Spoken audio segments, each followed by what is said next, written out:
Elektrikli araçlar günümüzde en çok konuşulan trendlerden biri. 2023 yılında dijital platformlarda elektrikli araçlarla ilgili paylaşımlar bir önceki yıla göre yaklaşık 2 katına çıkmış durumda.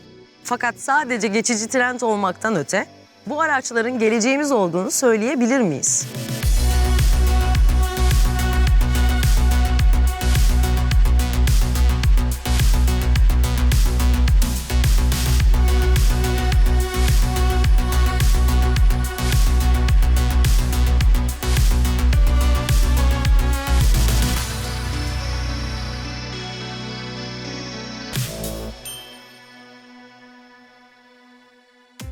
...2023'te dünyada satılan her 7 arabadan biri elektrikliydi.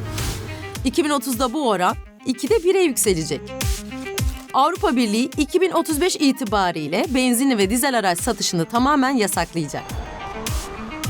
Türkiye'de de elektrikli araç kullanımı son yıllarda hızla artmakta.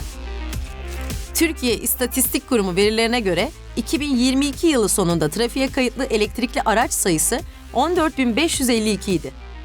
2023 yılı sonunda bu sayı yaklaşık 5,5 kat artarak 80.043'e ulaştı. Elon Musk, 2020 yılında 500.000 araç satarak şirketinin adeta bir teknoloji şirketi gibi değer görmeye başlamasını sağladı. 2023 yılında toplam 1.808.581 adet araç teslimatı gerçekleştirdi. Bu bir önceki yıla göre %38'lik bir artışı temsil ediyor. Fakat hepimiz biliyoruz ki Elon Musk sadece bir araba değil, aynı zamanda bir yaşam tarzını pazarlıyor. Hatırlayalım, Lucifer, Silicon Valley gibi dizilerde bu yaşam tarzından kesitler bize bir statü sembolü olarak sunuldu. Dolayısıyla elektrikli aracın yükselişini anlamak için meseleyi sadece mühendislik açısından ele alırsak, nasıl desem, sanırım kendi doğamıza karşı yeterince dürüst yaklaşmamış oluruz. Sadece çevreci niyetlerle mi elektrikli araç alıyoruz sanki?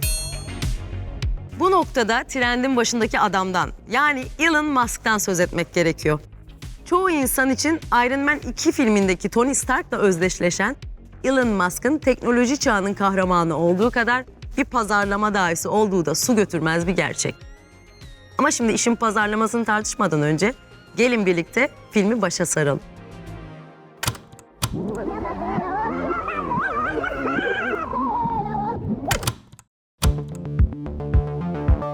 Elektrikli arabalar bugün keşfedilmiş değil. Aslında tarihi sandığımızdan çok daha eskiye dayanıyor. 1800'lerin sonlarında dünyada otomotiv devrimi henüz yeni başlıyordu. Atların yerini önce elektrikli motorlar aldı. 1900'lü yılların başında New York sokaklarındaki arabaların 1/3'ü elektrikle çalışıyordu. Ancak elektrikli araç devrimi bir başka teknolojiyi yıktı. İçten yanmalı motorlar. Henry Ford'un 1908'de piyasaya sürdüğü model T her şeyi değiştirdi. Seri üretim sayesinde benzinli araçlar ucuzladı. Böylelikle herkes için erişilebilir bir hale geldi. Menzil arttı ve elektrikli arabalar yavaş yavaş tarihe karışmaya başladı. Ya da en azından öyle görünüyordu. Ta ki 90'lı yıllara kadar. 1990'lı yıllarda Toyota, Ford, Nissan ve Peugeot gibi otomobil üreticileri elektrikli ve hibrit araç modelleri geliştirmişti. Ancak bu modeller genellikle sınırlı menzil ve performans sunuyordu ve geniş kitleler tarafından benimsenmedi. Oyunu değiştiren Elon Musk oldu. 2008 yılında piyasaya sürdüğü Roadster modeliyle tamamen elektrikli bir spor otomobil sunarak dikkatleri üzerine çekti. Yaratmaya çalıştığı ve başarılı olduğu imajı sayesinde elektrikli araçlar sadece geri dönmedi. Aynı zamanda havalı ve fütüristik bir simge haline geldi. Bugün artık elektrikli araçlar küresel ekonomiyi yeniden şekillendiriyor. Her ne kadar elektrikli araç deyince aklımıza Elon Musk gelse de bu devrimde bir ülke çok öne çıkıyor. Çin. Dünya çapında üretilen elektrikli araçların %60'ı Çin'den çıkıyor ve bu rakam küresel elektrikli araç satışlarının %70'inden fazlasını oluşturuyor. Elektrikli araçlar geleneksel içten yanmalı motorlardan farklı olarak elektrik motorundan güç sağlayan araçlardır. Bu geçiş enerji depolama, güç dağıtımı ve araç mimarisi etrafındaki temel mühendislik ilkelerinin yeniden düşünülmesini gerektiriyor. Arabayı aldınız. 3 sene sonra pilin ömrü bitti. 3 sene sonra arabayı değiştirmeniz gerekiyor.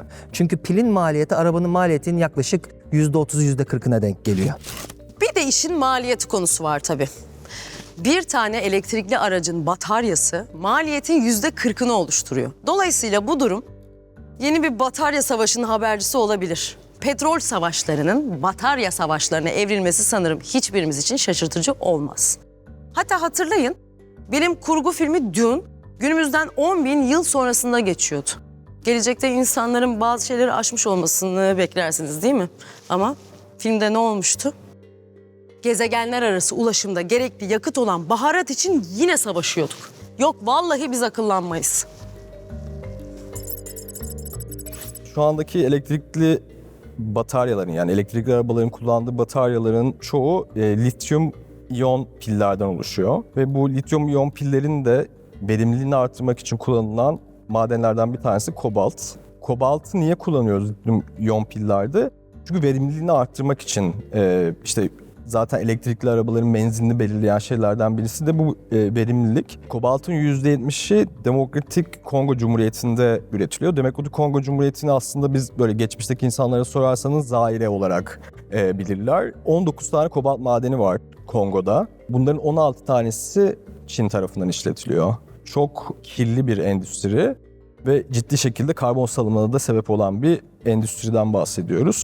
O yüzden böyle kategorik olarak elektrikli bataryalar, elektrikli arabalar iyidir demek bir yanlışlık. Aslında yine sömürü düzenine ve kolonyal bir düzene dayanıyor. Nadir madene dayandığı için, kobalta dayandığı için. Devletler elektrikli araç dönüşümünü hızlandırmak için milyarlarca dolarlık teşvik paketleri sunuyor. Amerika, Avrupa Birliği ve Çin'in hedefi ortak. Karbon emisyonlarını azaltarak sürdürülebilir bir ekonomi inşa etmek. 2050 yılına kadar elektrikli araçların karbon emisyonunda %70'e varan azalmaya katkıda bulunacağı tahmin ediliyor. Çünkü dünyadaki karbon emisyonlarının %20'sinden fazlası ulaşımdan kaynaklanıyor. Bilimsel raporlarda ulaşım sektörünün sera gazı emisyonlarına katkısı şöyle. Amerika %36, Avrupa Birliği %21, Çin %8. Bu yüzden Uluslararası Para Fonu IMF, Ekim 2024'te yayımladığı raporunda elektrikli araçlara geçişin sera gazı emisyonlarının azaltılması ve küresel otomotiv endüstrisinin dönüşümü açısından kritik bir rol oynadığını vurguladı. Bu aralar hiçbir şeye güvenemiyorum. Elçin dur bir şimdi sen de ortalığı karıştırma diyebilirsiniz. Ama ne yapayım merak ediyorum. Elektrikli araçlar gerçekten çevre dostu bir ekonomi yaratacaklar mı? Yoksa aslında çözülmesi gereken yeni sorular yaratmasına rağmen sektörün kendini meşru kılma çabalarından biri mi?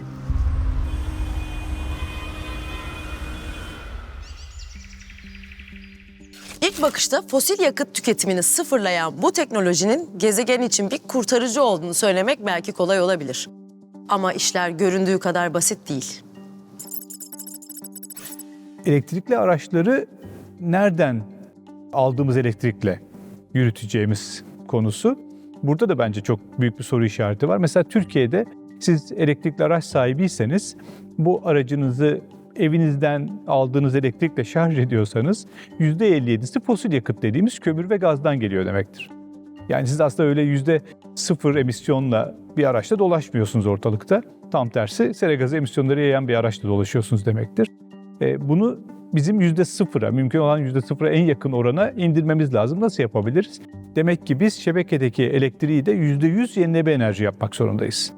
Yani bu bir ülke politikası. Sadece arabanızı değiştirerek çevreci olamazsınız. Ülkede üretilen tüm elektriğin de biz yenilenebilir enerjiden üretilmesini sağlamalıyız. Bunu yaparsak o zaman o elektrikle çalışan trenler, o elektrikle çalışan otobüsler, otomobiller çevreye gerçekten çok daha az zarar veren hale gelebilirler. Ama bunu yapmadan sadece elektrikli motorla çalışan bir araca geçerek çevreci olduğumuzu söyleyemeyiz. Halbuki bizim gitmemiz gereken yer elbette ki toplu ulaşım, elektrikli araçların yerine elektrikle çalışan toplu taşıma araçları kullanmak. Elektrikli araç bataryalarının kullanım ömrü sona erdiğinde yeni bir sorun daha ortaya çıkıyor. Atık yönetimi. Sürekli bir şeyler tüketip duruyoruz. Hiç düşündünüz mü bu atıklarımız bizim nereye gidiyor? Dahası bataryalar nereye gidecek? Geri dönüşüm de biraz abartılmış ve yanlış anlaşılmış bir konu. Geri dönüşüm üzerine de çalıştık. Çünkü Norveç'te biz pil üretimi üzerine faaliyet gösteriyoruz. O yüzden Avrupa Birliği bateri pasaportu diye bir yeni regülasyon devreye aldı. Bu regülasyon içinde kullandığınız lityumun 2030'dan sonra %12'si recycle, geri dönüştürülmüş lityum olmak zorunda. Kullandığınız katot malzemesine göre bu geri dönüşüm prosesi çok da karlı bir proses değil. Açıkçası zarar ettiğiniz bir proses. Özellikle LFP pilleri, lityum, iron, fosfat. Katodu geri dönüşüm prosesine soktuğunuz zaman sıfır almaktan daha pahalıya geliyor. O yüzden etrafta olan o hype'lar, geri dönüşümle ilgili olan hype'lar çok da gerçekçi değil açıkçası. Ama nikel, manganez, kobalt pillerinde geri dönüşüm yaptığınız zaman özellikle yüksek nikel içeren pillerde nikeli tamamen geri dönüştürebiliyorsanız, çünkü nikel pahalı bir malzeme ve supply'ı da limitli bir malzeme. Geri dönüştürülebilirse eğer bu nikel komponenti kullanılmış pillerden oradan bir değer üretilebilir. Ama endüstriyel olarak profitable, kar eden bir proses ve bir iş modeli henüz ben görmedim. Sonuç olarak elektrikli araçlar mükemmel olmayabilir. Ama fosil yakıtlı araçlara göre çok daha temiz bir alternatif. Karbon emisyonlarını azaltmak için zamanla yarıştığımızı hatırlamamız lazım. İnsanlığın geleceği sonsuza kadar sürmeyebilir. Yine de tüm bunlara rağmen ilgi çekici başka bir veri daha var. Elektrikli araç satışları Avrupa'da düşmeye başlamış. Neden acaba? Elektrikli Araçlar ve Psikoloji adlı ilginç bir makalede elektrikli araçların benimsenmesini engelleyen en önemli nedenin menzil kaygısı olduğu söyleniyor. Eğer nedir bu derseniz, pil gücü biterse yolda kalırım korkusu olarak özetleyebiliriz. Oysaki çalışmalar ortalama günlük sürüş mesafesinin elektrikli araçların menzil kapasiteleri dahilinde olduğunu gösteriyor. Ama bizim geleneksel araçlara olan bağlılığımızdan ve tabii ki değişime karşı gösterdiğimiz dirençten dolayı elektrikli araçlara geçişimiz pek kolay değil. Bir de fark ettiniz mi bilmiyorum. Bu trend sanki erkekler arasında daha yaygın gibi gelmişti bana. Araştırınca gördüm ki gerçekten de öyleymiş. 2020 itibariyle elektrikli araç sahipleri ağırlıklı olarak yılda 100.000 dolardan fazla kazanan orta yaşlı beyaz erkeklermiş. Genel otomotiv sektöründe kadın sahiplik oranı %41,2 iken elektrikli araçlarda bu oran %28. Ama şimdi düşününce elektrikli araçlar pratik, çevreci, temiz. Niye kadınlar tercih etmesin ki? Bunun pek çok sebebi olabilir. Mesela maliyetler biraz fazla gelebilir ya da araç yolda kalırsa ben ne yaparım endişesi. Peki başka bir sebebi de olabilir desem? Bazı araştırmacılar elektrikli araç pazarlamasının tarihsel olarak erkek odaklı olduğunu iddia ediyor. Ne? Ne? Nasıl yani? Derseniz kısaca böyle. Pazarlama sırasında elektrikli araçların güvenliği, sürdürülebilirliği veya pratikliği yerine genellikle performans ve teknoloji gibi yönleri vurgulanıyormuş. Ben demiyorum valla, araştırmalar diyor. Çünkü şimdi doğruya doğru. Her eşyaya ve her araca yönelik cinsiyet stereotiplerimiz var. İçten yanmalı motorlu araçların daha erkeksi ve güçlü olarak görüldüğü belirtilmiş. Dolayısıyla elektrikli araç pazarlamasında erkek sürücüler için çekici taktikler yaratılmaya çalışılıyormuş. Ya. Cinsiyetçilik deyip geçmeyin. Elektrikli araba pazarlamasına kadar ulaştı bu konu. Ay ne alakası var canım, bu söylediklerin de bana hiç uymuyor diyebilirsiniz. Muhakkak çizginin dışındakiler de vardır. Umarım. Düşünmeye değer olan detaylar bununla da sınırlı değil. Elektrikli araçlarla sürücüsüz otonom araçları bir arada ele alabiliriz. Çünkü otonom araç teknolojisi genellikle elektrikli altyapı ile entegre edilerek geliştiriliyor. Otonom sürüş sistemleri trafik akışını optimize ederek yakıt tüketimini azaltabilir. Daha tutarlı ve öngörülebilir sürüş davranışları sunabilir, ani hızlanma ve frenlemeleri azaltarak enerji tasarrufuna yardımcı olabilir. Dahası paylaşımlı ulaşım çözümlerinin bir parçası olarak daha az araç kullanımını teşvik edip trafik yoğunluğunu azaltarak şehirlerde karbon emisyonunu düşürebilir. Süper. diyorsanız orada bir durun. Sizi yeni bilmecelere sürüklemeden bu konuyu burada bırakmam. Şimdi diyelim ki elektrikli otonom bir araç kaza yaptı. Bir kaza durumunda suçlu tam olarak kim oluyor? Yazılım mı? Üretici mi? Kullanıcı mı?